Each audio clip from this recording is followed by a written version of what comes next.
If you've never launched a podcast, I'm going to tell you, any platform that I've ever been a part of, the second you log in, guess what number is staring you in the face? The download metric. And that is one of the most flawed vanity metrics in this space.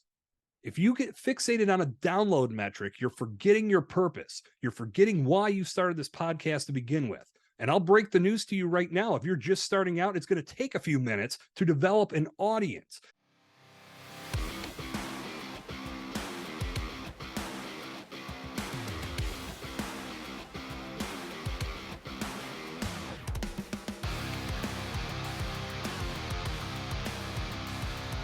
Well, there you are, and here I am, ladies and gentlemen. Welcome to episode 4 of Solo Podcasting Simplified, the only podcast dedicated to all of your solo podcasting initiatives.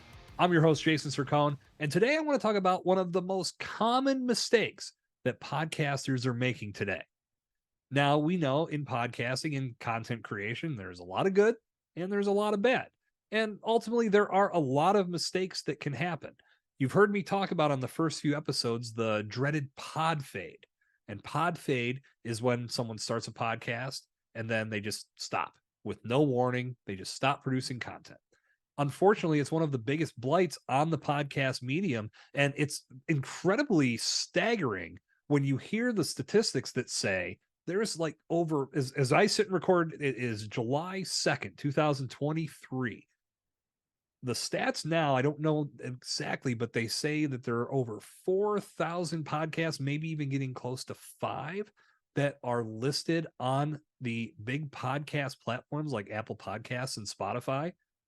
But only like 220 some thousand have produced content in the last 90 days. That is scary. I've mentioned the podcast graveyard. My friend, it is littered with podcasts that only produced a few episodes. Now, there are a number of reasons why a podcast may fade away, and more than likely, it's one or a combination of some of the following items that I'm going to share. More than likely, the content creators did not have a solid foundational plan of action built, and they went into their podcasting efforts with unrealistic expectations.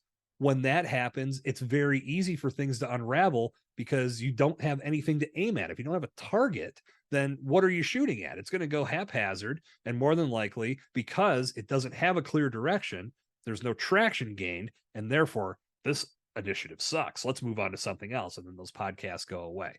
Also, those content creators more than likely did not identify a target listener. They did not find the person that they want to gear their content towards. Likewise, piggybacking on that, they weren't building niche down content. That's what it takes to build relevant content in today's podcast space. And this transcends podcasting. I'm going to explain why. If you're not building content that speaks to a specific person's issues that they are looking to resolve, you're not going to gain any traction because they're not going to be able to find you. And it's not that there's just this very small amount of podcasts out there, because as I said, the numbers would make you think that this is a very saturated platform, but we're not even anywhere near the amount of YouTube channels there are, the amount of blogs that there are, and these are alive or dead. They're out there. So these numbers are a bit skewed. But even if you have a small number of podcasts that you're going up against, you need to deliver content that's going to make you stand out, and it's going to answer a specific purpose, a specific question, provide a specific transformation. The reason I say that is your podcast content is going to get interwoven with all of the other content that people are consuming in the world. And we get inundated with content on a daily basis. So the best way to stand out is to answer somebody's specific question. Answer their specific needs. If you create content that's based around that, when they go searching for an answer to their questions, if you're the resource that's providing that answer, that's going to give them more of a likelihood of staying loyal to you, listening to more, becoming part of your ecosystem, and continuing to feel the value that you have to offer. So yeah, a podcast may have faded away because it wasn't niche down enough. It wasn't catering to what a specific person needed. And an important lesson to remember here is that if you're speaking to everybody, You're speaking to nobody because your audience does not know what you're aiming at. And therefore, if you're all over the map, they're not going to stay tuned in. They're going to find someone that is answering their specific questions. And one of the big factors that throws people off, and it's a huge mistake, is getting fixated on numbers. Now, I'm going to share this story real quick because I have caught some flack for it, but I don't care. I firmly believe this, especially for brand new podcasters. If you're starting new and you're developing a skill set and you're beginning to put yourself out there and share your message via the podcast platform, do not look at your metrics for 6 months at a minimum. And I know that can be incredibly difficult. Some people are so tempted to dive into those numbers immediately, but what are they doing for you? Especially at the very beginning. You need to use that time period to get good, to become a more well-rounded podcaster, someone that can communicate through this microphone, through this camera, with your message in a confident fashion, and metrics will not make that happen. If anything, they're going to take you in the opposite direction, because if you've never launched a podcast, I'm going to tell you, any platform that I've ever been a part of, the second you log in, guess what number is staring you in the face? The download metric. And that is one of the most flawed vanity metrics in this space. If you get fixated on a download metric, you're forgetting your purpose. You're forgetting why you started this podcast to begin with. And I'll break the news to you right now. If you're just starting out, it's going to take a few minutes to develop an audience. If you don't have an audience in place, even if you do, if you're bringing people in from an existing audience that you might have built through social media or your email list, they're not all podcast listeners. So they're not all going to just flood in and give you this huge download number, which is nothing when it really comes down to it. If you're just looking at how this episode performed, you're not focused on the right things. And this is something that I feel many podcasters get fixated on, and they don't think they have enough downloads. And that's the first question I ask is, well, what's enough? Because I guarantee you no podcaster started their podcast with the intention of saying, my purpose is to get 1,000 downloads. That's just what happens. They started their podcast because they had a brand objective. Your brand objective could be accomplished by getting 5 listeners. But if you get fixated on this number that's arbitrary and irrelevant, and then you say, I must suck at this, I don't have enough people listening, I'm going to go on to something else, your show goes away before you ever have a major breakthrough. Getting fixated on your download metrics is a shitty way of entering the podcast space, and it's a complete flip on what you really wanted to accomplish by starting your show. When I talked about that foundational plan, yeah, that can lead to a lot of podcasts fading away if you don't develop one. And that's probably something that many podcasters have experienced. But I guarantee that download metric played into it as well, because they got fixated on a number that in all reality is nothing more than vanity. And they let it erode their confidence. They let it derail all of their efforts. The train didn't even get out of the freaking station, because it takes time to develop your skill set and to make people want to listen to you. You have to develop your voice. You have to be confident in delivering your message. And if you look at numbers within the first few days, it's going to play tricks with your mind. Can you tell I'm a little passionate about this subject? Do not look at your podcast metrics for 6 months. The reason I've caught shit for this is because there are ways to look at your numbers that are going to help you grow. So I'm not disqualifying ever using your metrics. I always say, if you're going to look at download numbers, don't look at this week's episode, look at your entire catalog, because your podcast is going to get discovered at different points.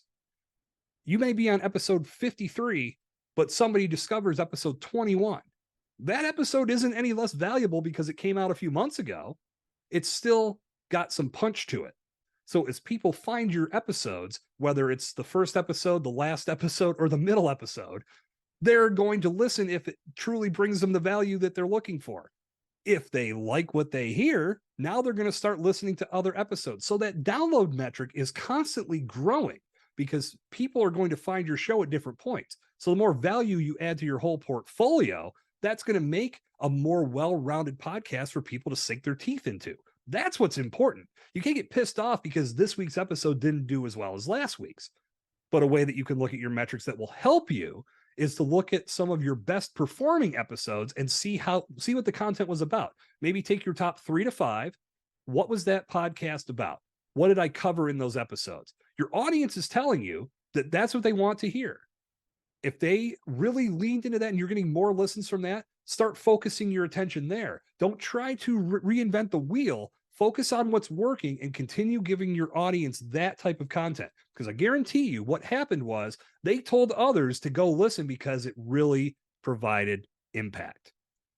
If they're telling others to listen, that's the biggest win you can have because they're recommending your content to others. And that can be done through word of mouth, through sharing on social media, whatever means of communication they have at their disposal. Use your metrics smart. Don't get fixated on the wrong thing. If you're a results-driven coach or consultant that really wants to sink your teeth into solo podcasting and produce multifaceted content that elevates your brand in undeniable ways, the Solo Podcasters Mastermind is calling your name. This fully interactive 60-day mastermind was built to help you develop the right mindset for podcasting, hone your solo podcasting skills, build a well-oiled podcast infrastructure to grow your show, and give you access to support from other solo podcasters. You'll even get assistance with post-production and have your show launched in less than 60 days. Get all the details and register to be part of the next Solo Podcasters Mastermind session at jasonsircone.com/mastermind. Believe it or not, that's not the biggest mistake. And that's not what I wanted to cover today, but it's very important to use your metrics wisely and look at them wisely. And I'm a firm believer that in the very beginning, it's not about the metrics. It's about the value of your message and it's about building a skill set. As your skill set comes together, you start putting better content out there, the numbers fall into place naturally. So if you put your focus on the right areas of your production and you keep the right mindset, numbers will filter in and you'll be happy with what you see when you do finally look. But if you look within the first few days, you're not going to see a lot that makes you happy. That's just the reality of the situation. But the biggest mistake, like I said, believe it or not, I've got one bigger, at least in my opinion. This is something that I've done this, and this is why I speak from experience as I tell you this. One of the biggest things that we do as podcasters is we create this content, and then we just let it sit on a shelf for weeks, maybe even months before it goes live. And at the same time, we don't maximize as much of that content as we possibly can because of it. So what happens is I'm thinking of when I hosted my podcast, Evolution of Brand, I just realized I was terrible at this. I'm like, I will not make this mistake with Solo Podcasting Simplified. I would record content, have phenomenal conversations. There was great insight from myself and my guests. I mean, we really came together on some good content, but I was so far ahead in my production schedule that some of these episodes didn't premiere for a couple months. So they'd sit in a folder and I would do jack with all of that content. Then when the episode was ready to go live, that's when I would dig in and find a couple clips. What about utilizing clips all the way up to when that episode releases? Why wasn't I doing that? Why aren't more podcasters doing that? That, I feel, is one of the biggest mistakes that podcasters make, because what ends up happening is they've got this great piece of content, and yes, they can use that audio component and have the full conversation out there for the world to consume. That's fine. That's great. But as I've said before on a couple past episodes, not everyone in your network is a podcast listener, but the content found within that podcast can be very valuable and game-changing. You just need to put it on a platform where they can consume it and feel the value much like they would if they were listening to the podcast. So if you leave this podcast sitting on the shelf, or you leave this content sitting on the shelf right up until the week it goes live, and you're only pulling out a couple small clips to use to promote the show, you're potentially leaving valuable content on the shelf only within the audio portion that could be used for shorts, for reels, for TikToks, for YouTube, for any platform that you're using to build your brand. It's not being brought into the right spotlight, and it's not being repurposed properly. This, I feel, is something that all of us as podcasters can get better at. This was something that I've been doing more with. I've been pulling out clips from recordings and sharing them well before episodes go live. I'm going to continue to do that because my goal with the show is to try to batch content ahead. And as I bring in new guests and thought leaders to join me for various episodes of the show, I want to get their content out there as soon as possible. And in my mind, I feel like this is one of those catalysts to keep them excited. And this goes a little off subject, but let me just touch on it real quick. When you bring guests on your show, there's usually a lag from when you record to when it goes live. And oftentimes there's no communication in between. So the guest has other priorities in their life. Your podcast is not the most exciting thing in their world. So when their episode goes live, they're not as inclined to share it just because they pretty much have moved on to other things. That's definitely not a blanket statement, but there are some guests that do nothing. And I shared that on a past episode already. Some guests will go and make an appearance and then you never hear from them again, and they do nothing to share that with their community. I feel that's a mistake, but that's a topic for another day. But if you aren't leveraging this content and making the most of it, you're costing yourself opportunities. So the message to the podcasting community, but more specifically you, as you launch into the solo podcasting approach and initiative, use this content for as much as you possibly can. There is a lot of meat on the bone. You can utilize this in a number of different ways. You want to make sure that you're repurposing it in a way that's going to impact your audience when they're not listening to your podcast. So your impact and value gets to the right people, even if they're not downloading your podcast episodes. Now, another thing I want to point out in regards to repurposing, this is one of those things that I feel there's a little bit of a polarizing effect that comes with the repurposing aspect. I don't want you to think that it's the be all end all. When you have this content at your disposal, yes, you're working smarter, not harder, because podcast content can be used in a number of different ways. Social media posts, reels, videos, transcriptions through the audio. There's a number of different ways to leverage it.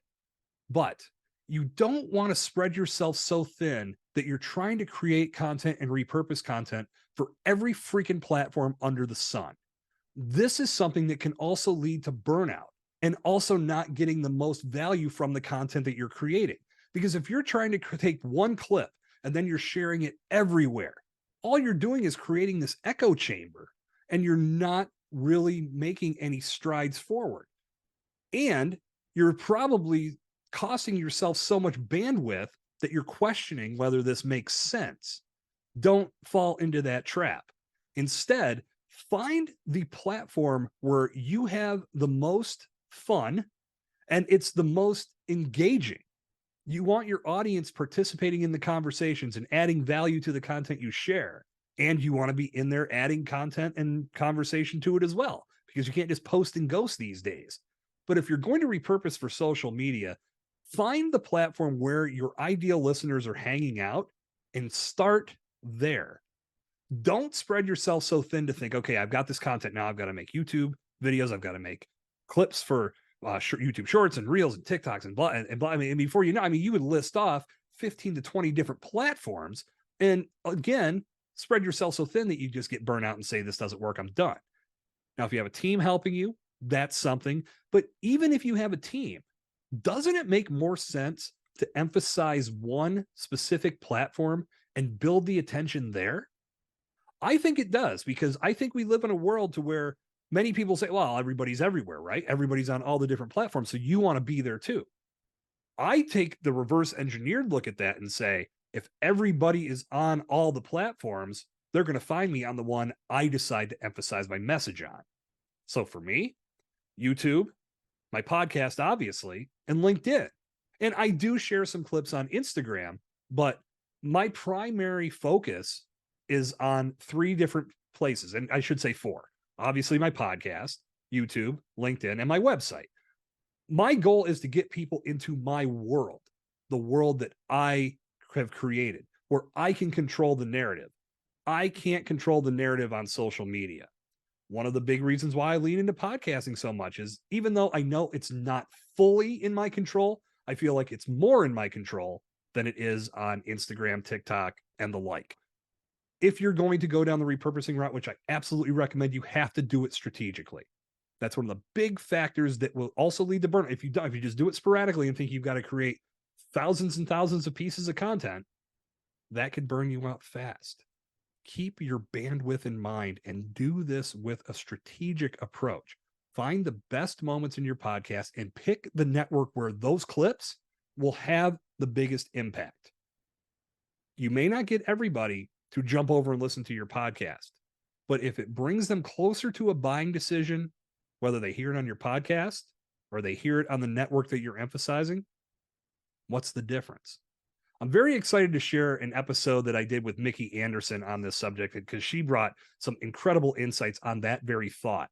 And we had an amazing conversation about that. So that's going to be a future episode here, but keep that in mind, what you're doing with your content. Don't let it sit on a shelf. Use it as much as you can, but use it strategically so it can deliver the impact that you want it to, so you get the best results at the end of the day. That is going to bring episode 4 of Solo Podcasting Simplified to a conclusion. I hope you had a great time. I know I did. Until we meet again, this is Jason Sircone on Solo Podcasting Simplified. Good talk. I'll see you out there.